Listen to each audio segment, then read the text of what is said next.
Max, are you recording too? Yeah. I just started our recording. If you're joining us as people start streaming in, welcome to Congregation Col Amis Medical Town Hall with Dr. Mark Litwin and Dr. Sheryl Ross. We are so excited to have them and have you. And I'll turn it over now to Rabbi Egger. Hi, everybody. We're just going to wait just a couple minutes. People are streaming into the webinar tonight, and we're so delighted that you're with us for this wonderful, important, very important medical update with Dr. Sheryl Ross and Dr. Mark Litwin, both Col Ami members, and they have a lot of important information not only about COVID-19, but also about how to take care of ourselves during this time. So I see the attendees are still streaming into the webinar. Welcome. We're so glad you're here. We're just going to wait another moment or two before we begin so that everybody who's registered can connect and be part of tonight's presentation.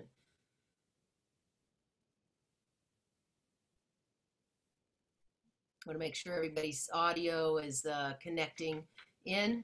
You can see the numbers keep people joining us. Welcome, everybody. We're so glad you're here.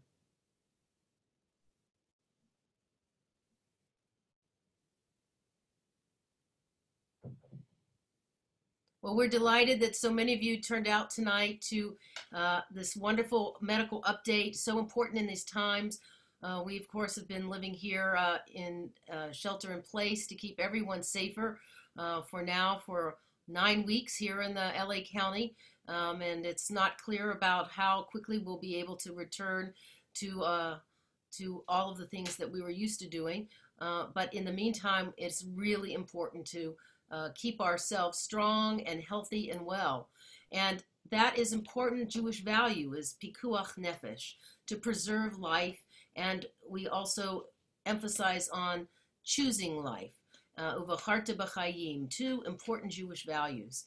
And we do that along with ahavta re'echa kamocha, love your neighbor as yourself. So with these three guiding Jewish values tonight, I'm delighted to welcome and introduce our fellow Temple members, Dr. Mark Litwin and Dr. Sheryl Ross. Dr. Litwin is professor and chair of urology at UCLA, where he is also a professor in the schools of public health and nursing. His academic work focuses on measuring and improving quality of life for patients with cancer, improving quality of medical care, and helping expand access to healthcare services. He's long championed LGBT-sensitive healthcare, and 3 years ago created UCLA's award-winning gender health program, which provides multidisciplinary care for trans and gender-diverse people. Mark also created a state-funded program called IMPACT, that's I-M-P-A-C-T, which provides free medical care and services to low-income, uninsured men with prostate cancer. He and his husband, Adam, I see Adam's here with us, hi Adam, are founding members of Congregation Col Ami, where they raised their 19-year-old twins, Rose and Max.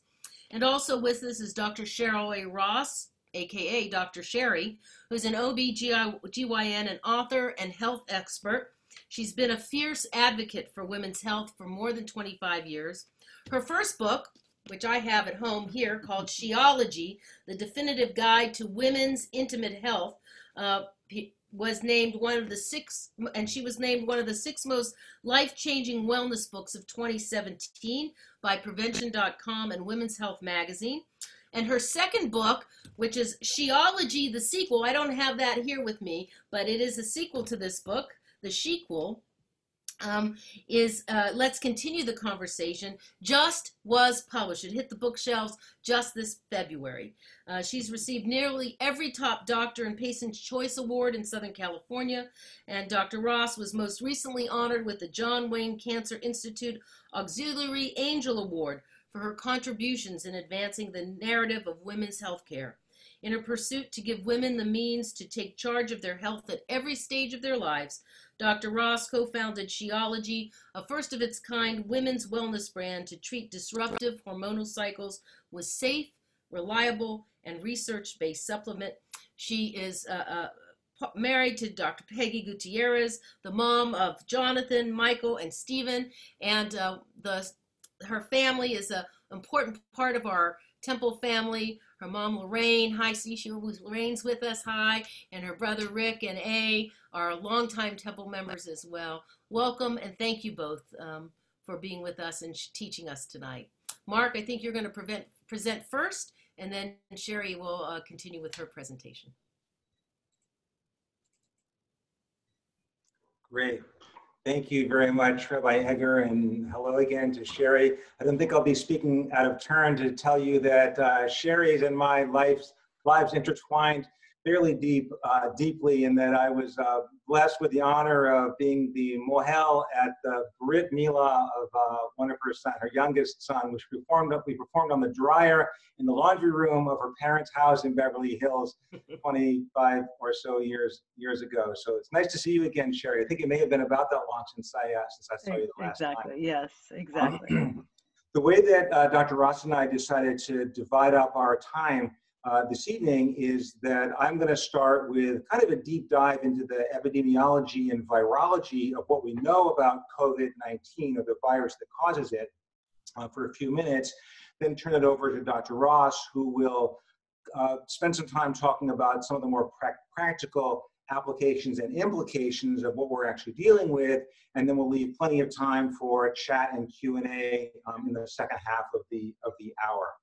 So for those of you who are or are not particularly science-minded, I promise this won't be too painful, but for those who like science, hopefully you'll enjoy some of this. The story of COVID-19 really is a story about pneumonia, and that's what the disease really centers on. And here you see a list of all the different viruses that are known to cause pneumonia in humans. And most of these are viruses that cause fairly mild cases of pneumonia, some worse than others. And these even cause some of the common colds. And as you see on this very long list, somewhere around the middle of the list is this item here, coronaviruses. Coronaviruses historically were not known to be particularly pathological in humans, but that has changed in recent years. This is a picture, what we call an electron micrograph, of what the coronavirus actually looks like. Interestingly, the pictures that are typically shown in the media, this one in the top left and the top right of the screen, those are actually artists' renderings from the CDC of what coronavirus looks like. They're not actual pictures of the coronavirus, but the black and white images that you see are. And as you may have read in the paper or seen on TV or on the internet, they're called coronaviruses from the Latin word corona, which means crown, and it is from this spikes that form around the edges of the virus. A coronavirus is what we call an enveloped, single-stranded RNA virus, and really it contains a strand of RNA which codes for proteins and it codes for replication of itself. We'll talk a little bit more about that in a few moments. Coronaviruses primarily are viruses that impact animals. However, on the occasions that they have been known to jump to humans, they typically cause either respiratory symptoms or gastrointestinal symptoms. And so that's really where their biggest impact actually is. Prior to the current episode, there were very few coronaviruses known to have jumped into humans, and you see them listed here along the left column. And the rest of the slide here is for those who are particularly scientifically minded, but it has some of the history on when they were actually discovered. But you see here that these are the types of cells that tend to get infected by coronavirus. And these are cells of the upper airway and the deep airways, and that's why they cause pneumonia, and that's why they cause the significant pulmonary problems that they are known to cause. These are cartoons of what the virus actually looks like. And if you look on the left side, this is a cartoon of what the coronavirus actually looks like. And it's got this, it's colored in blue here, but it's got this fatty, oily external envelope, and it's got these spikes all around it. And these spike proteins are actually what latch on to particular cells in the human body, particularly in the respiratory tract. But the whole thing is really all about what's inside. And what's inside is a single strand of RNA. You may remember from high school biology that DNA codes for human life and codes all of our cells and our genes, etc. but it does that with something called RNA. So DNA makes RNA, and RNA makes proteins, and that's the stuff of life. An RNA virus is just a single strand of RNA. And so on the right side, you see what happens. The virus gets absorbed into a human cell, which is here. And once it's inside the cell, this outer coat dissolves, and that single strand of RNA delivers itself into the nucleus of the cell, and it basically takes over the protein-making apparatus of the cell, and it does two things. One, it infects the cell, and it causes that cell to not work properly anymore. So that's a pulmonary cell that's meant to be absorbing oxygen and putting it into the bloodstream.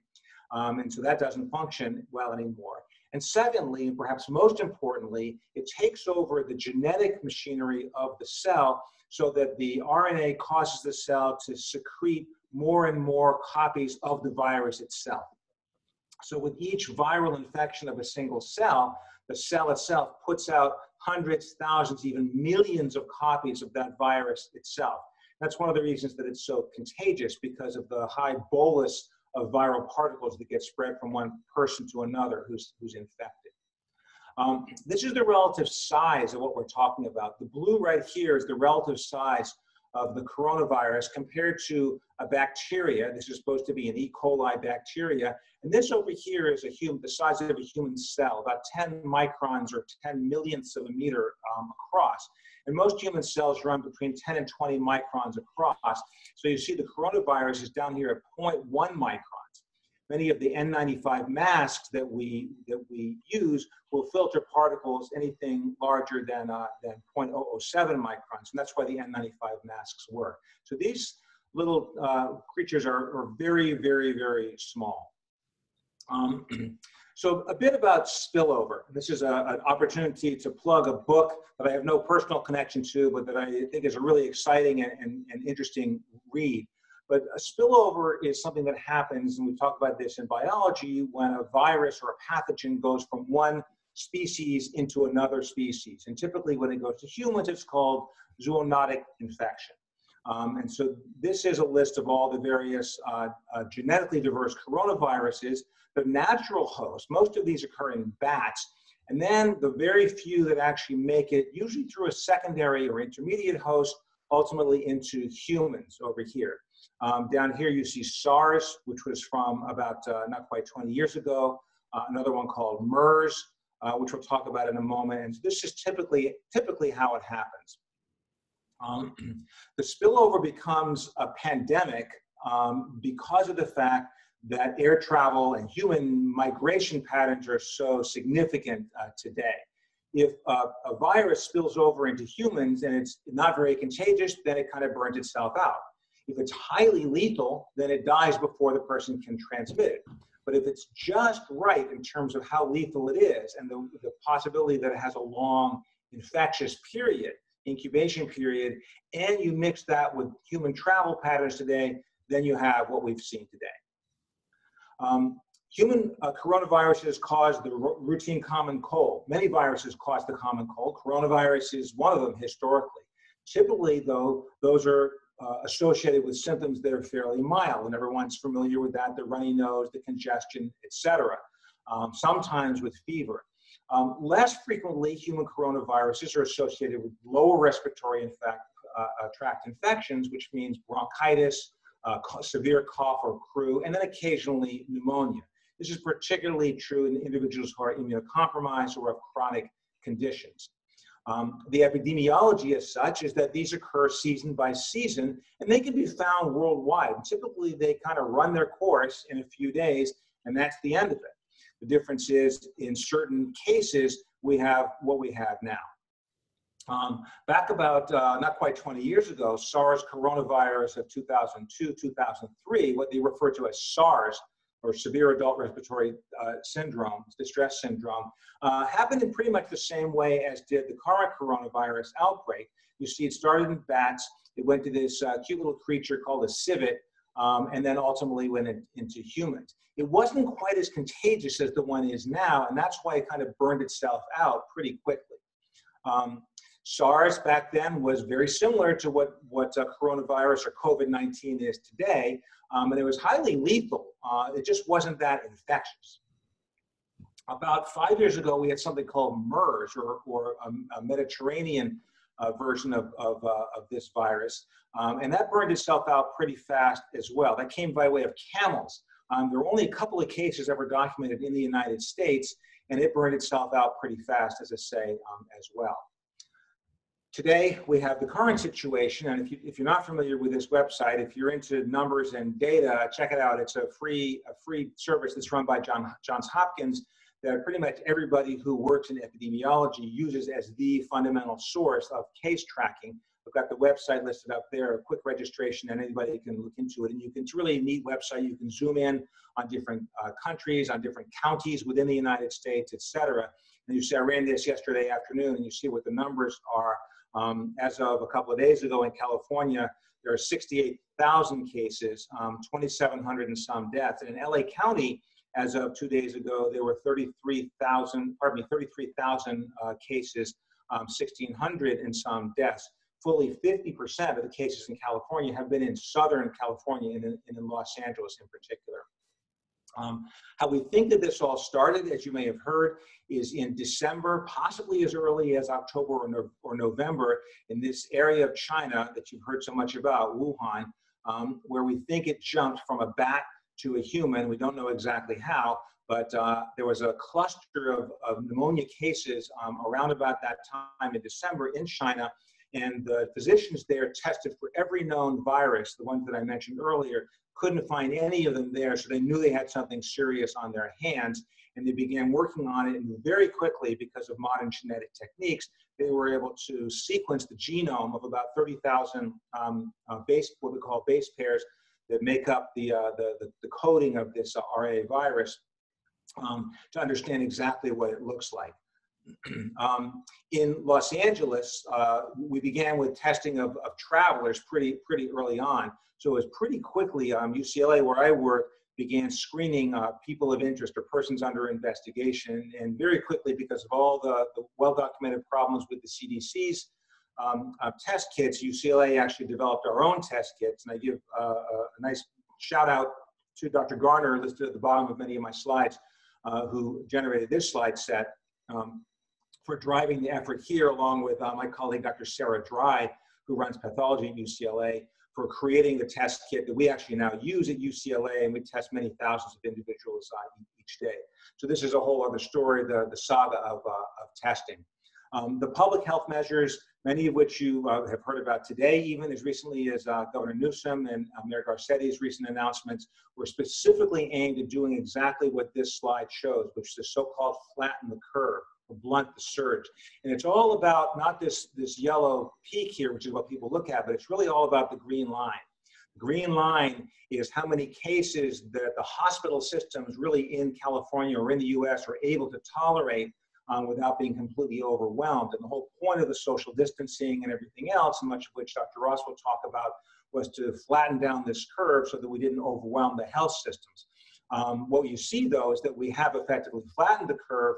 We've plateaued, but it will go on for a long time, not overwhelming the health systems, but still maintaining the impact that it has. And then just one more slide about serology, which may come up during the Q&A. We've been testing for the actual virus itself. What we're beginning to test for now is the antibodies to the virus. When the body mounts an immune system, it begins with something called IgM, and then ultimately something called IgG, which is associated with long-term immunity, or at least long-term exposure to the virus. And when you talk about serology testing, much like HIV serology testing, this is what we are talking about. There's a lot of unknowns left, and we'll talk about this in the Q&A, but that's basically where the future lies with COVID serology now. So I thank you very much, and I'll turn it over to Dr. Ross.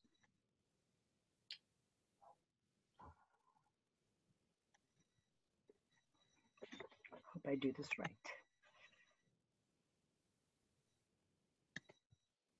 Oh, wait, let me see. Just share your screen at the bottom. There you go. Perfect. Oops. Hold on here.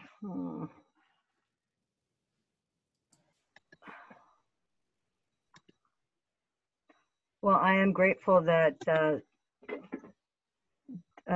Mark covered the epidemiology piece to this because it's definitely a more challenging conversation. Hold on, let me go back. Sorry. At the bottom left, there should be a left arrow to go Oh, back. yep. Okay. Yep. Okay, here we go. Does that look correct? There you go. Gang? Okay. Well, first, thank you so much, Rabbi, for thinking of me. You know, I will do anything for you. You've been so wonderful to my family. Many are watching today. And Mark, yes, you did a great circumcision on now my 25-year-old son. He's not a part of this conversation, so I think I can say that. But thank you again. My name is Dr. Sheryl Ross, also known as Dr. Sherry. And I'm an OBGYN by training. Whoops, let's see here. And my focus has always been on women and pregnancy. So I knew it was just a matter of time before a set of twins came around that were called Corona and COVID. But that's not what we're going to be talking about today. So let's just go ahead and jump in.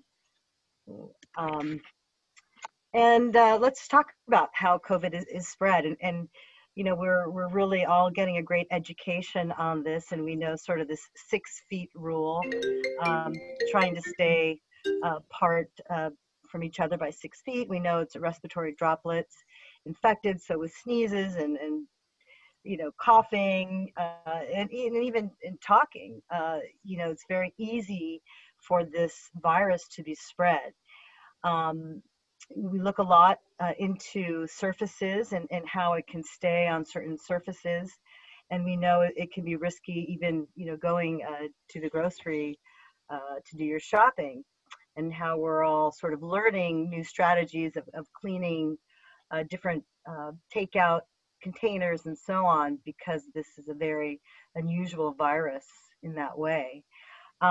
Most common symptoms have really been about the dry cough and high fever and fatigue. And we know that around 44% of people do start initially with fatigue as a very common symptom, but we're learning other symptoms that we're finding out about, and shortness of breath and muscle aches and chills, sore throat, headache, and chest pain are also part of this list. The CDC has brought to our attention some of the less common symptoms, but things that we don't always think about. So it's good to have on our radar things such as digestive problems, whether it's, you know, stomach ache or diarrhea or vomiting or even abdominal pain.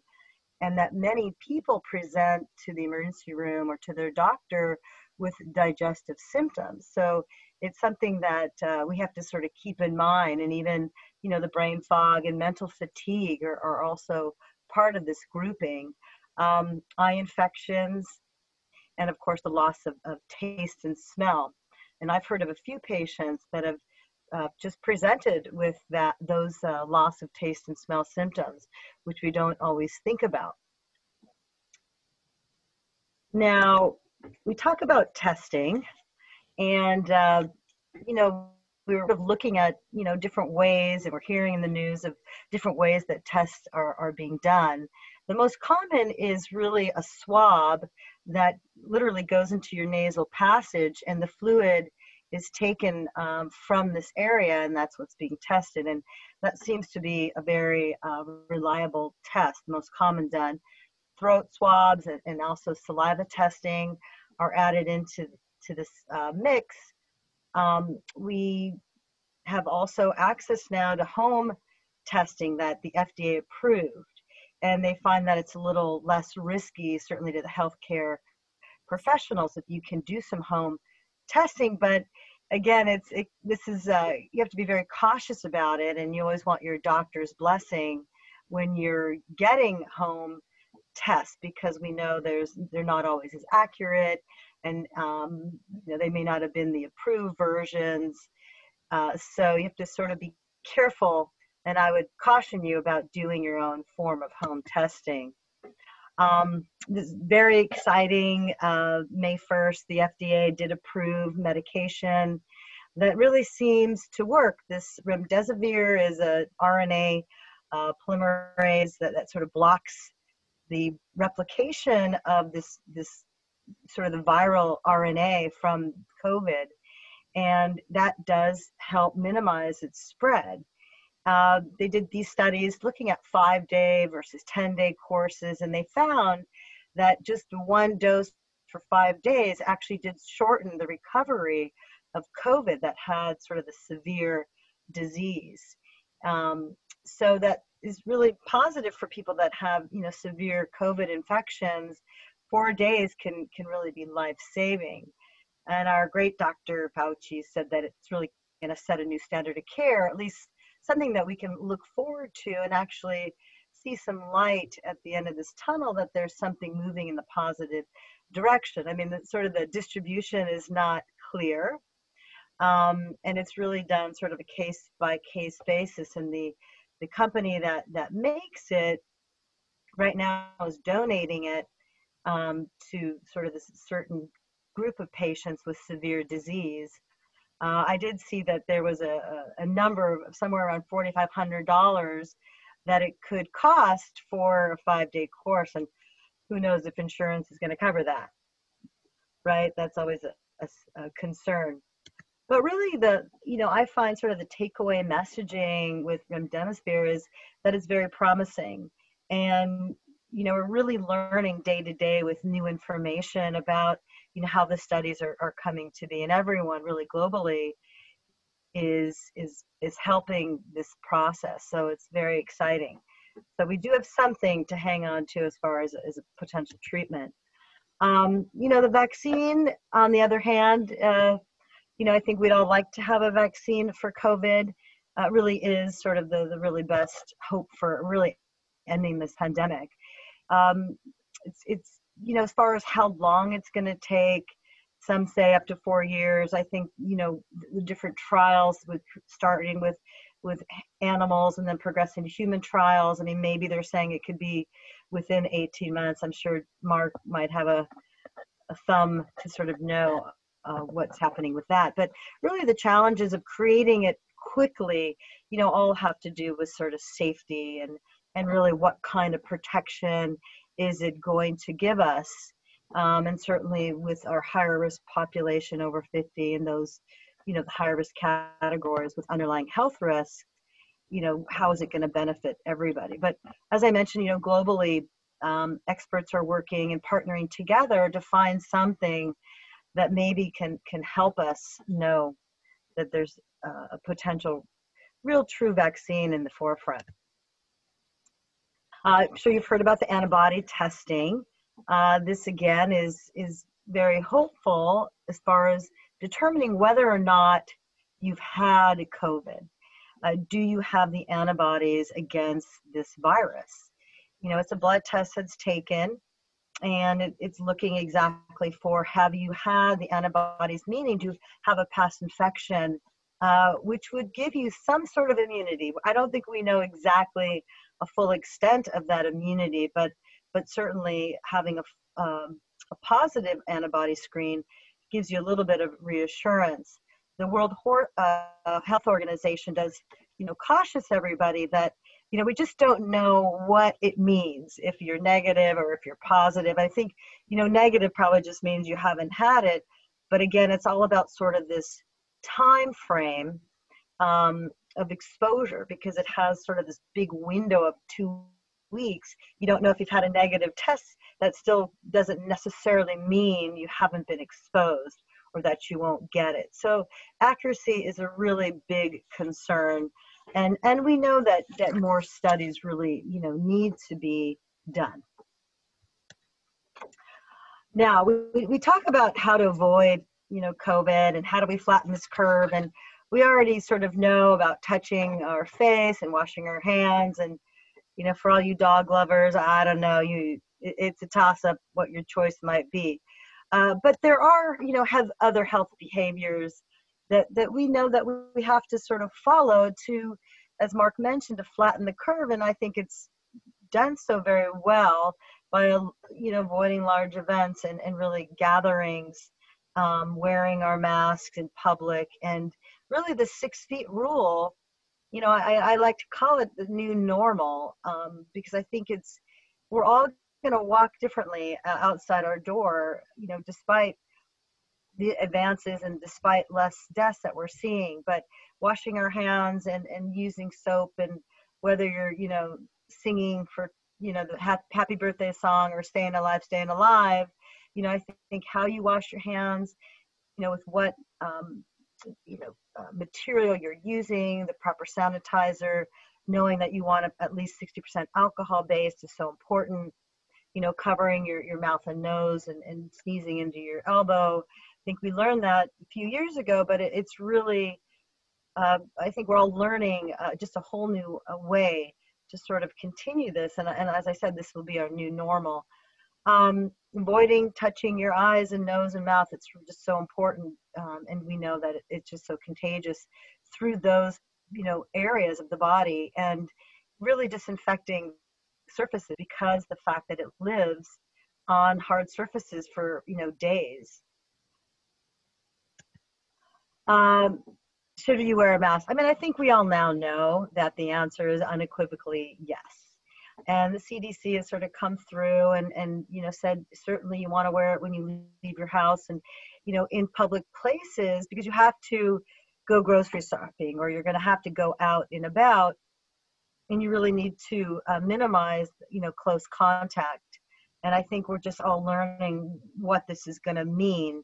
But we know that COVID is transmitted very, very easily if you have it, and you may not even know you have symptoms. And I think that's the scary group of patients in my mind. It's those that have no symptoms, but we know could potentially be spreading this virus. So you definitely want to wear your mask, and I think it's important to know how to wear it. A lot of people aren't wearing it correctly. We've all seen them out and about, and it's important to wear it and protect your nose and mouth and cover it. I tell my mom all the time, she doesn't quite wear it well, but I'm hoping after today's conversation she will. So how can we take care of ourselves, in this social isolation period? It's so important.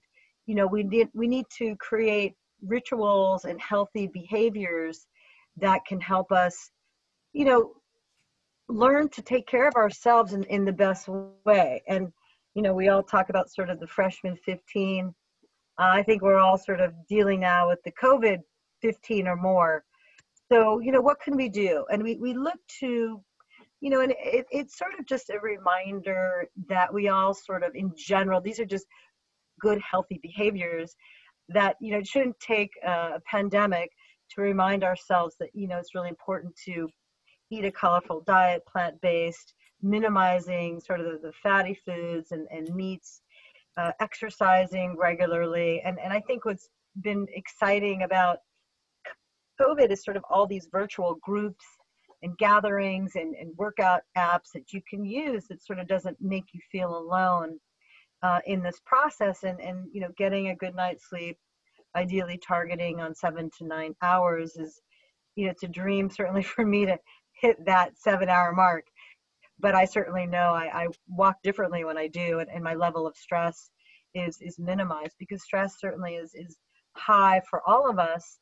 And I'm a big fan, a new believer in doing yoga and mindfulness and meditation to help reduce this stressful time.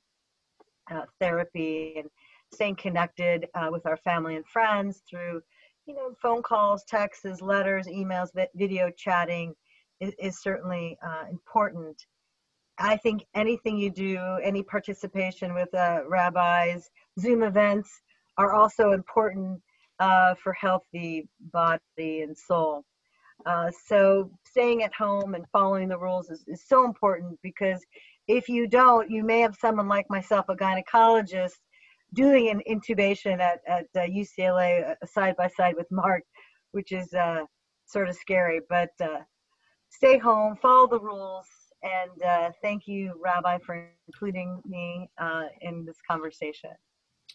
Wonderful. Thank you so much to both of you. We're going to turn to all of you that are participating tonight, and there's quite a number of you.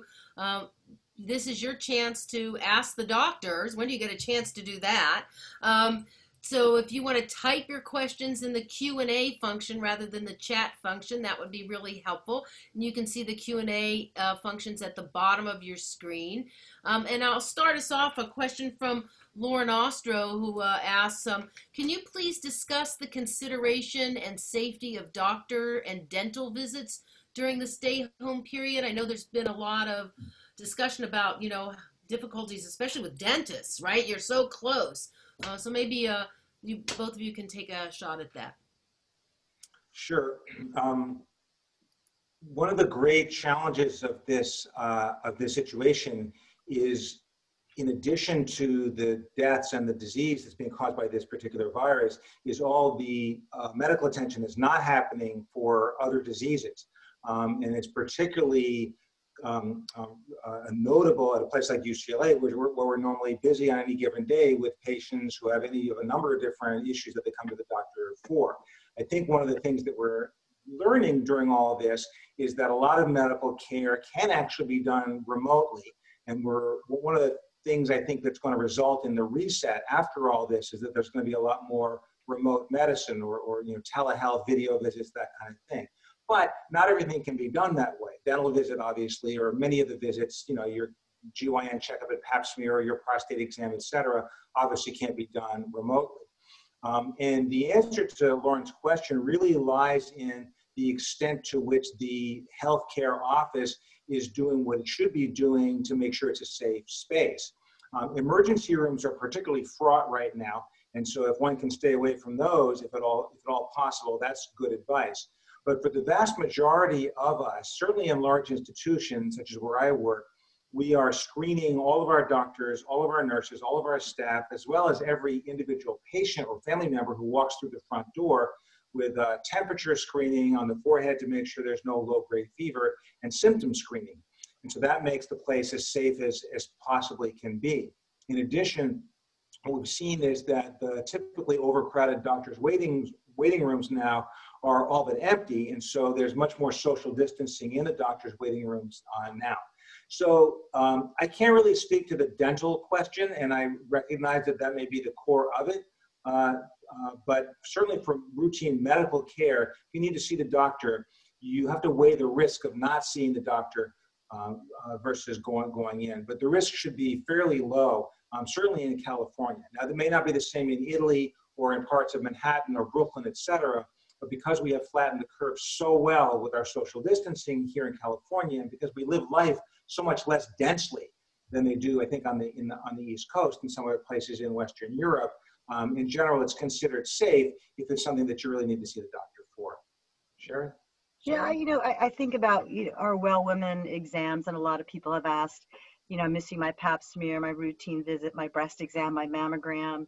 And at this point, we're only seeing emergency visits. And even our OB patients, we're spacing out the frequency. We're doing telehealth visits for routine visits, and only having even our OB patients coming in sort of at timely visits with ultrasounds and so on. So at this point, and we are leaning a little bit closer to doing more routine care coming up around June 1st. I think that's when we're going to start. I would still be cautious. And, when I think about going to the dentist, if it's for a routine cleaning, I may, hit a pause and not do that. But certainly if you had something where you needed to go in for any pain that you were experiencing, would be a little bit different. But I know we're all taking measures of using special disinfectants, wearing the appropriate masks and so on. But it's, it is, to Mark's point, you're still going to the waiting room, you're still going to a medical building, and that might have a potential for concern. Great. Sherry, when do you think the antibody test will be ready to take, writes Hope Sleepak, and how do you know which one to do? Yeah, I mean, I can speak just, you might maybe expand on it, but it's, I think we're only doing antibody testing because it's so limited. There's very few doctors that have it. And I think it's a matter of being symptomatic, or if you potentially had been exposed in the past. At least that's what's being done in the community setting. I don't know at UCLA what your sort of protocol is, but that's what's happening sort of in Santa Monica by St. John's. Yeah, antibody testing is now available. So it's not the future; it is available. There are a number of different antibody tests that are on the market. The FDA approval has been particularly difficult because they want to make sure that they get it right. But there is an FDA-approved antibody test on the market now. The main value of it, and it's debated, as Sherry said, is if you think you were exposed previously, but it was before there was an opportunity to get an antigen test, a COVID test, and you want to see if you've got the antibodies. The problem with it is that we're just not so sure how to interpret it. As Sherry said before, what the antibody test shows, if you have positive serology, is that yes, you've been exposed, you had some kind of infection with the virus, either clinical or subclinical. What we don't know is how long those antibodies are going to last. What we think is because this virus mutates at such a slow rate, even slower than the annual flu virus mutates, we think that having been exposed and therefore having positive serology or positive antibodies probably will confer immunity for at least a few years, but we don't know for sure. Different viruses give you immunity for different lengths of time. For example, once you've been exposed to hepatitis or have the vaccination, that's pretty much a very, very long-term immunity. Tetanus, for example, is not. You need a tetanus booster every so often. We don't know what the long-term is going to show with immunity to this. Great, thank you. And along with that, Wendy Hartman asks, how often should people get tested if they either have minor symptoms or they may have been exposed? And with that, how long does COVID take to manifest? Sure. My view of this is that if you think or your doctor thinks that you may have the symptoms of COVID-19, it's not necessarily a requirement to be tested. The best place for you, if you're able to, is to remain at home in a quarantine where you're not exposing others. And for the vast majority of people, probably 80%, the infection is low grade. So you feel like you have a really gnarly flu, or sometimes not even quite that severe, and it passes. Whether you're tested positive or not, say if you have these symptoms, you go in, get tested, yes, it's positive, but you don't need to be hospitalized. Okay, well then back home you go, and you didn't really need to have been tested.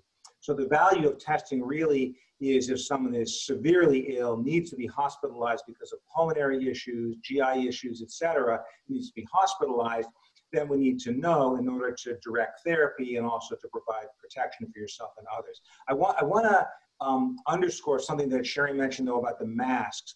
And I was, as my kids will tell you, I was one of the people who kind of rolled his eyes at the idea of masks when they first started talking about them. The mask is not to protect you. The mask is to protect others if you happen to have an asymptomatic infection. And it protects others by preventing you from spreading your own droplets. What we know now is that there's an asymptomatic incubation period that goes from anywhere from about 2 to about 5 days, after which people get symptomatic. It can be as long as 14 days, but typically 2 to 5 days. That, as Sherry said earlier, that's really the scary period. You know, once you're sick with it, fine, you're staying home, you're not touching anything, you're taking care not to spread it like you would with any flu or any infectious disease. The scary time is when you're not yet symptomatic. So my daughter has taken up knitting, so I wear one of her knitted masks every single day, and inside it I wear a Merita coffee filter or something like that, or even a surgical mask. And so you can definitely make a haute culture fashion statement with a mask if you want to. So, I mean, it's kind of gotten a little bit politicized in places, the notion of mask wearing. And can you talk a little bit about, I mean, I walk every day. Every morning I take, you know, a 3-mile walk, 2.5, 3-mile walk to start my day, kind of apropos, Sherry, of what you were talking about getting exercise and not becoming a couch potato, or, you know, sitting behind my screen all day. And there are a lot of people out walking and running and biking without a mask. So should we be wearing a mask while we're doing those things too, given what Mark just said, Sherry? Yeah, you know, it's funny that that's come up a few times amongst my patients too. And I think if you follow the 6 feet rule of separation and you're biking or, you know, walking, I personally don't feel you necessarily have to be wearing it at that time if you do have that distance between whoever you're around. But it is close at hand if you have to raise it up and cover yourself. That's sort of what my recommendation has been. And I don't know, Mark, if you feel differently about it, but that's how I've been advising my patients. Yeah, the UCLA won't let me into my office building without a mask. If I show up without one, if I leave Rose's mask at home, then they hand me one and they make me put it on. And again, it's just out of respect to others, because if I'm in that asymptomatic period, I don't want to be spreading it to others. But I do see your point. Adam and I take the dog on a walk every night at around 8:30 or 9, and there's typically no one for hundreds of yards around. And if that's the case, you know, then it's less. I think it's less relevant. Someone asked, what are your thoughts about having small gatherings on patios or in backyards for dinners and barbecues with friends preparing the food? I mean, this is like, I guess this is the gold question that we all kind of want an answer to. You know, we're told to stay with our household groups or socially distant. You know, and of course we're entering week 10 soon and people are lonely. And the social isolation, as you mentioned, Sherry, is sometimes as dangerous for all of us as the virus itself in some ways. So maybe you could address that for us. Yeah. Well, we've been slowly, you know, I see my mom probably more than I should because of it's more my exposure. I know she's sort of sheltering in place, but we do congregate out in the back and we'll wear masks and we'll keep a bit of a distance. And I think you have to pick and choose who you want to, as my son calls it in Brooklyn, they're doing sort of co-sheltering in place now with other responsible groups of people who've sort of been following the rules. And I think personally, I feel if you have been following the rules and you gather in small, less than 10, of course, numbers of people at a distance to the best of your ability, I think we have to ease into it because it is a new normal. Like, we are entering a new normal, and I don't think this is going to go away anytime soon. So we all have to sort of slowly pick and choose and act responsibly as we do so. And Mark, you might have something new to add. You know, the public health recommendation is that we're not supposed to have gatherings. The reason for that is that avoiding gatherings, and obviously avoiding larger gatherings is even more important, but that mitigates the risk of contagion. Because with every additional person you are around, you are potentially exposing yourself to a virus if that person has been around 2 or 3 other people, and those people have been around 2 or 3 other people, and you see the algebra of it gets really big really fast. Having said that, all these decisions are about assessing relative risks. I mean, there's a risk when I get in my car to drive home after this, you know, webinar, that someone's going to run a red light and, you know, bad things can happen. So everything in life is about assessing relative risks. In general, the fewer people you're exposed to, the better.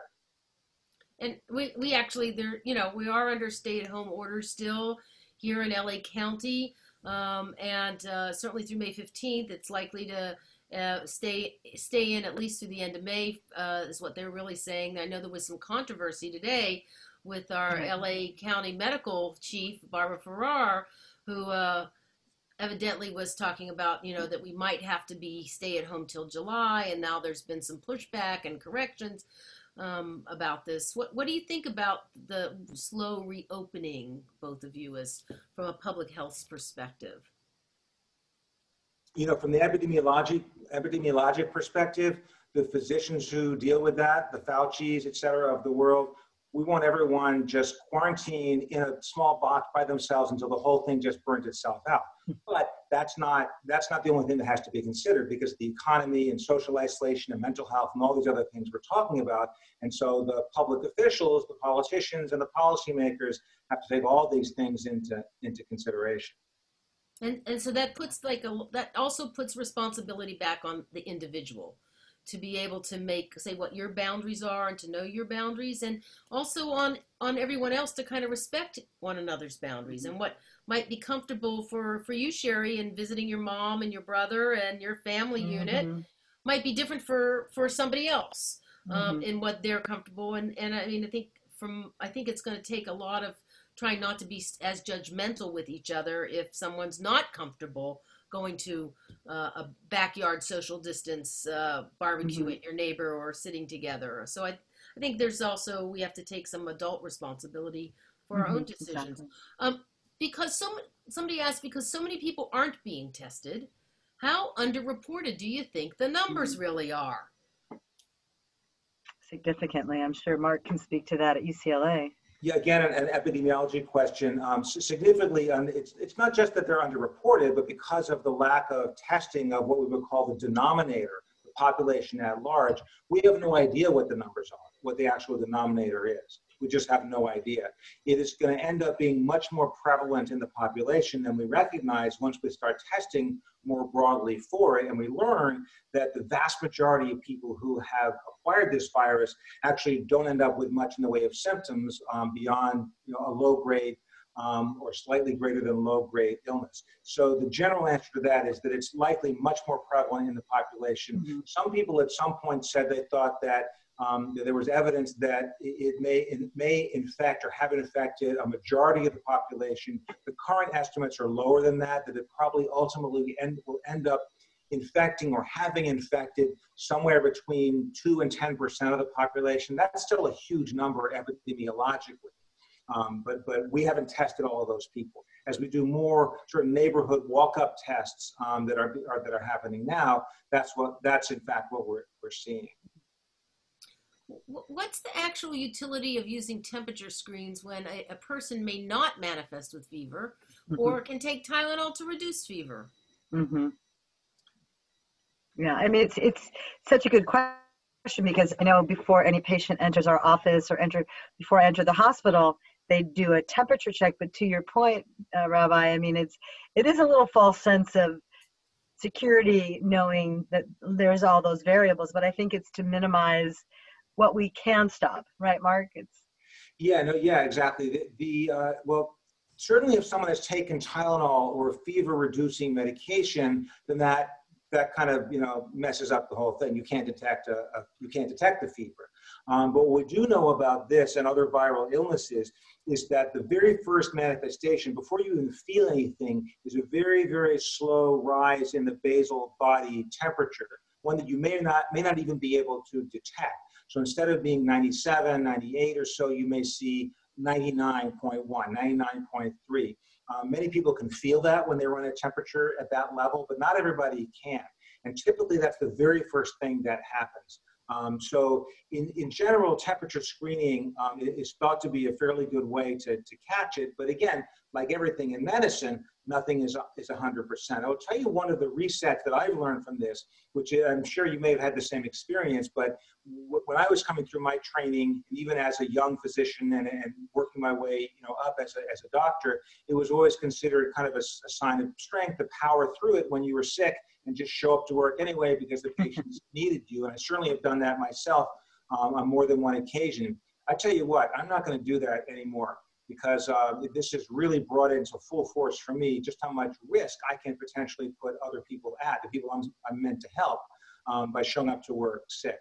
Well, I don't think it's just docs, doctors and physicians, and I think it's all of us in the workplace. People go to work and they've got a terrible head cold, and they don't have sick days off, or and they're really dependent, and they work in a gig economy of some sort. So these are really raising all kinds of awarenesses about how we really have a responsibility to take care of one another. As I said, we are a congregation. We're talking about being guided by Jewish values. If we really are going to take love your neighbor as yourself seriously, if you can't love yourself enough, then at least love your neighbor too, and stay home if you have other symptoms, not just coronavirus, but other things. Well, one question we didn't get to that I'm want you both to address, with the prevalence of cancer and other immunosuppressed diseases, Can you talk a little bit about some of the extra dangers for those that have other kinds of underlying symptoms, and what we've been seeing, and what extra precautions folks with those underlying symptoms, diabetes, heart issues, HIV, Hep C, those kinds of things? Yeah, I mean, I'll briefly, I'll let Mark probably finish it, but we just know that these high risk groups of people, and people over 65, certainly with any health risk, their immune system is going to be not as strong, and they're certainly the target for the severe illness that COVID can present itself. So definitely, if you're high risk, a lot of this sort of sheltering in place, I mean, I think it's very strict guidelines, and to really stay home, and shelter in place is taken very seriously, and sort of this new normal of getting outside. I think it's going to be a very different conversation between you and your healthcare provider to really know what is going to be acceptable for someone in the high risk category.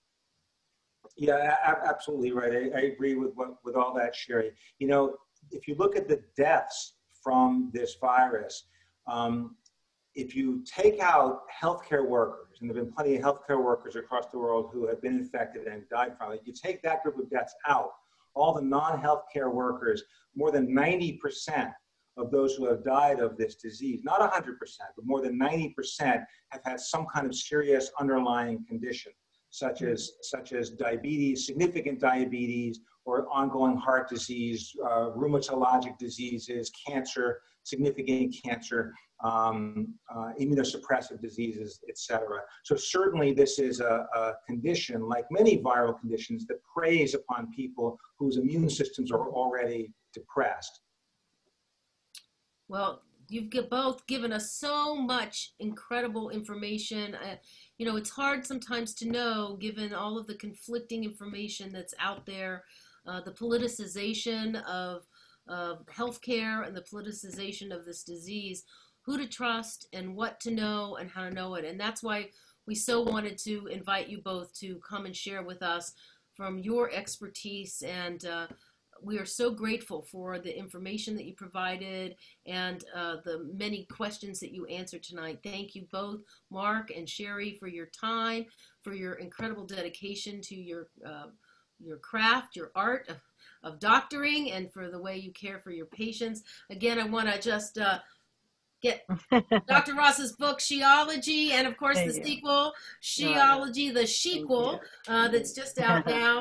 And Mark, we are always so grateful for you for your work that you do at UCLA in particular, and also around making sure that it's an LGBT inclusive and sensitive healthcare process there. And so thank you both for your leadership. Thank you to everyone for being with us tonight. I want to just remind you that we have a couple of great things happening this week. We have a writing workshop tomorrow for journaling during this time, another great way to help lower stress and be meditative and mindful. And at noon on 12:30 on Thursday, a Zoom Prov class, and take a lunch break and learn to do some improv with Mark Purchin. And Friday night at our services at 6:30 p.m. streaming on YouTube and Facebook Live and the Temple website.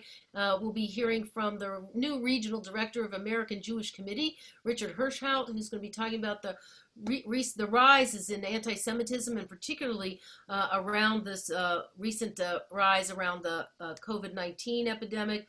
And so he's a delightful, longtime civil rights activist, so I know you'll want to meet him and share with him and learn from him on Friday night. Wish everybody a good and healthy week. Thank you again, Sherry and Mark, for being with us. Rabbi Chenkin, always thank you for staffing us on. A lot of great comments from Temple members in the chat to say thank you for all of your helpful responses and resources. Thank you. Have a great evening, everybody. Bye, Mark. Nice seeing you too. Bye, Sherry. Bye. Good night, Rabbi Yeager. Happy Log Bowen. Thank you. Happy Log Bowen, everybody. Bye.